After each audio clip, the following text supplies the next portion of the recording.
வணக்கம் மக்களே. இன்னைக்கு நம்ம பாத்தீங்கன்னா நம்ம பக்கத்து வீட்டுல இருக்கிற பையன் கூட போயிட்டு கடைக்கு போயிட்டு ஏதாவது வாங்கிட்டு வரலான்னு போலாம். அங்க போனா அவன் லேஸ் பாயிட்டு வேணும் அது எதுன்னு இருந்தான். கடைசியில் இதை ஏன்டா போட்டுட்டு இருக்கிற, இந்த உருளைக்கிழங்கு எடுத்துட்டு போனா நம்மளே சிப்ஸ் போட்டு சாப்பிடலான்னு நாங்க ஒரு திடீர்னு ஒரு பிளானை போட்டு இருக்கிற உருளைக்கிழங்கு எடுத்துட்டு வந்து நல்லா கழுவுன உருளைக்கிழங்குலாம் தூக்கி அப்படியே கட் பண்ணி விட்டு அந்த உருளைக்கிழங்கு சீவரத்துக்கு வச்சிருக்கிற கட்டையை தூக்கி சீவி விட்டு அப்படியே ஸ்லைஸ் மாதிரி அப்படியே அழகா வந்துருந்துச்சு. எல்லா உருளைக்கிழங்கையும் சீவி முடிச்சதுக்கு அப்புறம் பாத்தீங்கன்னா அந்த அடுப்பை எடுத்து ஓரமா ஒரு பக்கம் வச்சு அம்மா சட்டியை தூக்கி ஒரு சுத்தி அதில் தூக்கி வச்சுட்டு அடுப்பு ஆன் பண்ணி விட்டு அடுப்புல வச்ச சட்டி காயணும் அது வரைக்கும் காத்திருங்க அப்படின்னாங்க. 96க்கு காத்திருக்கிறத பத்தி சொல்ல வேணும். நாங்களும் காத்திருந்துன்னு அதை பார்த்துட்டே காத்திருந்துட்டு இருந்தோம்.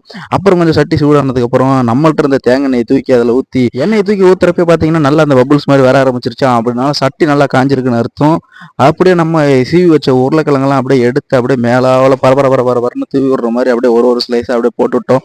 அப்படியே போட்டு விட்டதுக்கு அப்புறம் பார்த்தீங்கன்னா நல்லா புரிய ஆரம்பிச்சிருச்சு, சவுண்டும் நல்லா வர ஆரம்பிச்சிருச்சு. அதுக்கப்புறம் நம்ம அப்படியே எடுத்து இந்த கரண்டி எடுத்து லைட்டா அந்த பக்கம் இந்த பக்கம் ஆட்டி விட்டு இருந்தோம். ஏன்னா அப்பதான் பாத்தீங்கன்னா ரெண்டு பக்கமும் நல்லா வெந்திருக்கும். அதனால நமக்கு கொஞ்சம் இதா இருக்கும். இதோட இந்த கரண்ட் அடுப்புல இவ்வளவு நேரம் ஆகுதுன்னு கடுப்பாகி கடைசியில நம்ம பழைமுறைக்கு போயிடலான்ட்டு விறகடுப்புலாம் பத்த வச்சு அப்படி மறுபடியும் எடுத்து அங்க இருக்கிற சட்டி இங்க மாத்தி இங்க பொறிக்க ஆரம்பிச்சிட்டோம். பொறிச்சதுக்கு அப்புறம் எடுத்து சாப்பிட்டு பார்த்தோம்னா அடரடரா அப்படி ஒரு சுவையா தான் இருந்துச்சு. நம்ம போட்டது ஏதோ ஒன்று தப்பாயிருமோன்னு நினைச்சிட்டு இருந்தோம். ஆனா அந்த மாதிரி எதுவும் ஆகல. தொடர்ந்து இந்த மாதிரி பதிவுகளை பார்க்க நம்மளை ஃபாலோ பண்ணி சப்ஸ்கிரைப் பண்ணிக்கோங்க. நன்றி, வணக்கம்.